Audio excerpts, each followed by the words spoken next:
Assalamualaikum warahmatullahi wabarakatuh. Pengadilan Tinggi Agama Maluku Utara adalah pengadilan yang mewilayahi 4 pengadilan agama tingkat pertama, yaitu Pengadilan Agama Ternate, Pengadilan Agama Suasiu, Pengadilan Agama Morotai, dan Pengadilan Agama Labuha. Pengadilan Tinggi Agama Maluku Utara adalah pengadilan tinggi agama tingkat banding yang mempunyai kewenangan mengadili perkara-perkara banding dalam kaitannya dengan perkara perkawinan, perkara kewarisan, hibah, wasiat, dan sedekah. Saudara-saudara sekalian, yang ingin saya sampaikan dalam kesempatan ini dalam kaitannya dengan perkara kewarisan. Ya. Dalam perkara kewarisan bisa dalam sifatnya kontentius, bisa juga dalam sifatnya volunter. Bedanya volunter dan kontentius. Jika perkara kontentius itu adalah ada pihak penggugat dan ada pihak tergugat. Sedangkan sifatnya volunter atau permohonan hanya ada satu pihak saja, yaitu pemohon atau para pemohon.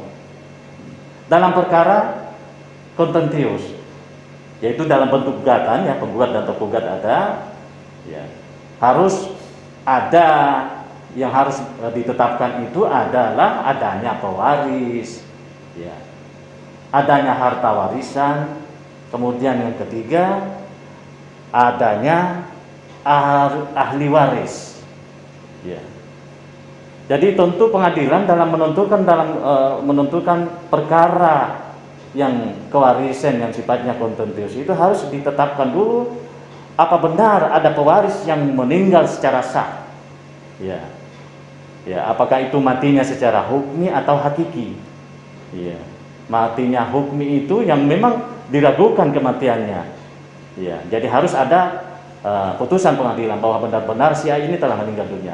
Kemudian yang selanjutnya adalah harta warisan.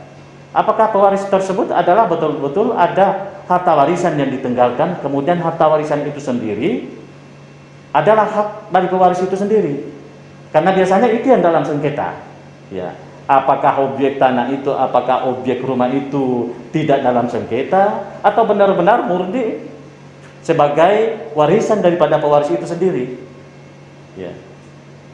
Kemudian yang ketiga adalah ahli waris. Ya. Para ahli waris bisa kaitannya dengan adanya hubungan darah, bisa juga dengan kaitannya adanya karena hubungan perkawinan.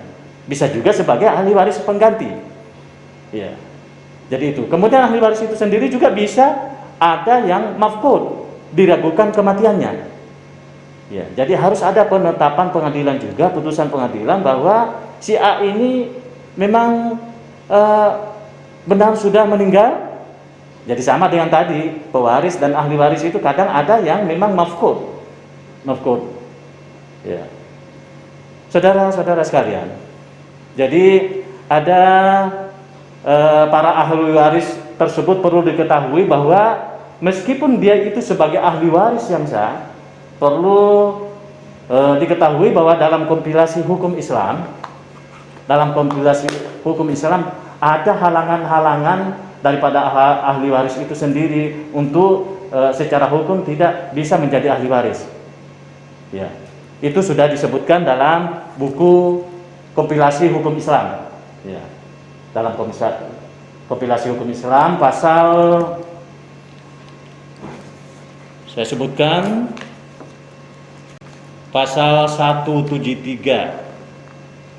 Ya.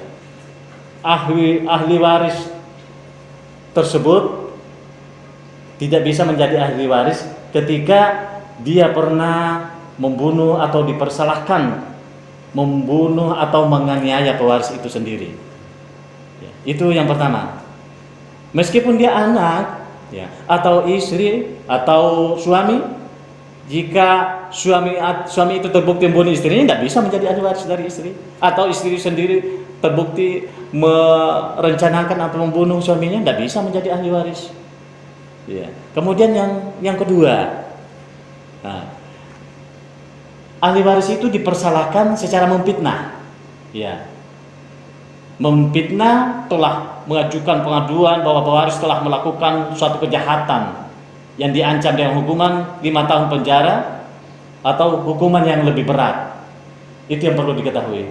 Jadi ahli waris itu jangan ada halangan. Ya, meskipun ahli waris yang sah, meskipun anak, meskipun suami atau istri atau ayah ibu, jangan masuk dalam lingkaran ini. Baik, saudara sekalian, ada hal-hal yang urgen yang ingin saya sampaikan dalam kesempatan ini, ya. Dalam kaitannya dengan pasal 185 kompilasi hukum Islam, ya, tentang ahli waris pengganti. Disebutkan dalam pasal 185 ayat 1, ahli waris yang meninggal lebih dahulu daripada si pewaris, maka kedudukannya dapat digantikan oleh anaknya, kecuali mereka yang tersebut dalam pasal 173. Jadi boleh jadi ahli waris itu ahli waris pengganti digantikan oleh anaknya. Kemudian ayat 2, bagian ahli waris pengganti tidak boleh melebihi ahli waris yang sederajat dengan yang diganti.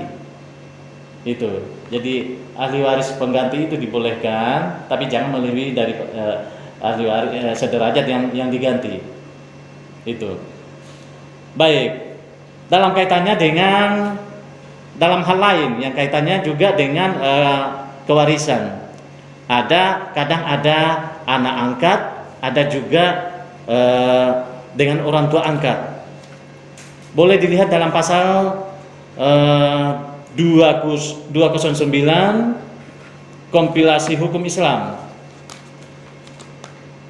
Ya.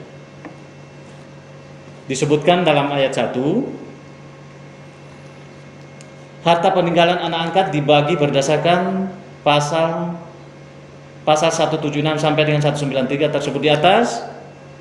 Sedangkan terhadap orang tua angkat menerima wasiat wajibah sepertiga daripada anak angkatnya. Jadi itu orang tua angkat mendapat sepertiga. Demikian juga untuk selanjutnya anak angkat, ya, anak angkat dapat menerima sepertiga daripada orang tua angkatnya. Demikian. Kemudian ada juga yang perlu saya sampaikan dalam kaitannya dengan harta warisan. Ini paling penting juga, ya. Dalam kaitannya dengan harta warisan,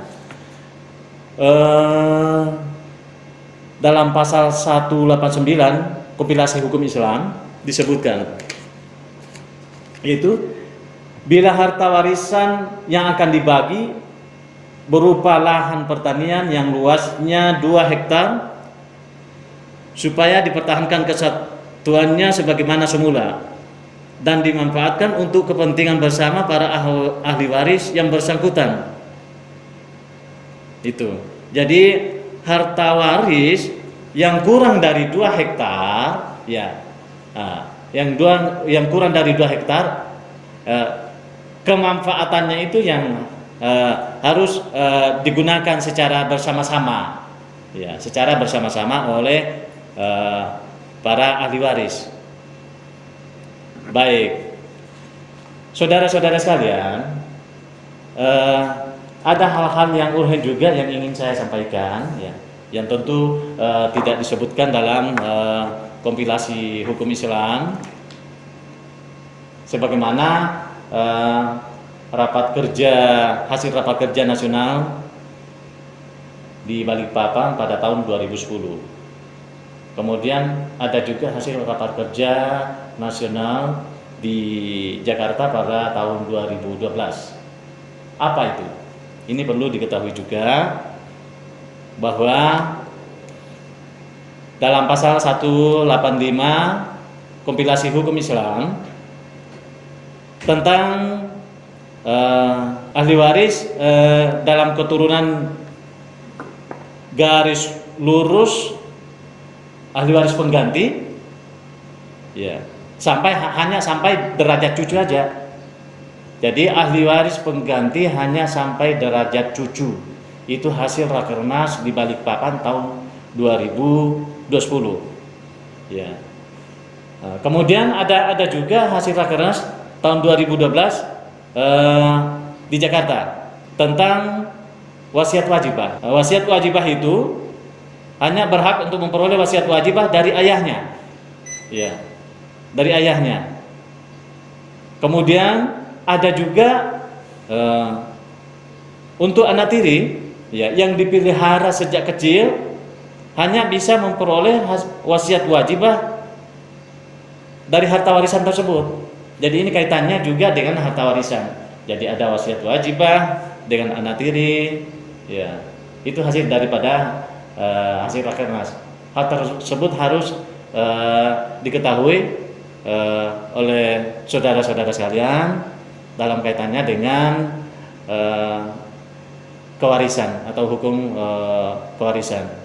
Inilah hal-hal yang urgen yang saya sampaikan dalam kesempatan ini, dan mungkin masih banyak hal-hal yang perlu diketahui oleh saudara-saudara sekalian. Olehnya itu, untuk lebih jelasnya boleh dibaca kompilasi hukum Islam. Ya. Saya kira apa yang saya sampaikan lebih dan kurangnya mohon dimaafkan. Assalamualaikum warahmatullahi wabarakatuh.